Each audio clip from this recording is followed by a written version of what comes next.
తిరుమల తిరుపతి దేవస్థానానికి సంబంధించినటువంటి పరకామణి ఉదంతంలో ఏదైతే దాంట్లో చివరికి ఇప్పుడు సతీష్ కుమార్ అనేటటువంటి పోలీస్ అధికారి ఆత్మహత్య చేసుకున్నారా లేకపోతే ప్రమాదవశాత్తు మరణించారా తెలియదు, అదొక వివాదం. రెండో వైపున ఈ పరకామణి కేసులో ఓ పక్కన బీజీఓని నిన్ననే విచారించారు.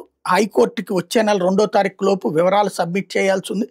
సిఐడి చేస్తున్నటువంటి దర్యాప్తులో భాగంగా దాంట్లో ఇప్పుడు అప్పట్లో చైర్మన్గా ఉన్నటువంటి కరుణాకర్ రెడ్డిని పిలిచారు. అంటే ఇందులో ఈ కేసులో రవికుమార్ని తప్పించి బదులుగా లోక్ అదాలత్లో ఏది రాజీకి ఒప్పుకున్నది ఆనాడు ఈవో, ఆనాటి చైర్మన్ అన్నటువంటి ప్రాతిపదికన విచారించడానికి పిలిచారు.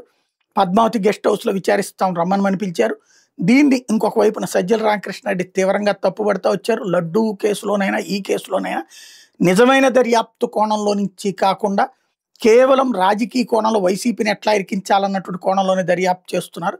ఇది సరైనది కాదు అన్నటువంటి వాదన చేసుకొచ్చారు.